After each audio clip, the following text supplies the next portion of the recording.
Nagdulot ng malawakang pagkasira at pagkamatay ng daan-daang sibilyan ang pinakamalakas na pag-atake ng Israel sa Lebanon mula nang magsimula ang digmaan sa gitnang silangan kung saan target ang mga lugar sa Beirut, Bekaa Valley at timog na bahagi ng bansa.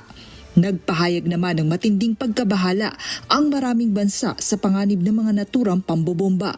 Sa Europe, iginiit ng France na dapat isama ang Lebanon sa tigil putukan at tinawag na hindi katanggap-tanggap ang malawakang pagbomba doon.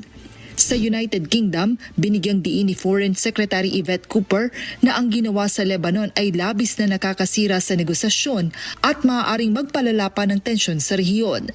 Sa Spain, diretsahang binatikos ni Prime Minister Pedro Sanchez ang mga paglabag sa international law at nanawagan ng agarang pagkondena at pananagutan para sa mga sangkot. Sa Italy, ipinahayag din ni Foreign Minister Antonio Tajani ang pakikiisa sa Lebanon at tinawag na unjustified at unacceptable ang mga pag-atake sa mga sibilyan. Sa Middle East, mariing kinondena ng Qatar Foreign Ministry ang mga pag-atake at inilarawan ito bilang brutal at isang mapanganib na pagpapataas ng tensyon sa rehiyon. Sinabi naman ng Egypt Foreign Ministry na ang mga pag-atake ay mga premeditated intent upang palalain ang sigalot. Mariin ding kinundena ng Turkey ang mga pag-atake at nanawagan ng agarang pagkilos ng international community upang maprotektahan ang mga sibilyan. Sa Asia, nagpahayag ng pag-aalala ang Chinese Foreign Ministry at iginiit na dapat irespeto ang soberanya ng Lebanon at agarang pahupain ang tensyon. Sa Australia, sinabi ni Prime Minister Anthony Albanese na dapat saklaw ng tigil putukan ng Lebanon at tinawag ang sitwasyon bilang isang fragile peace.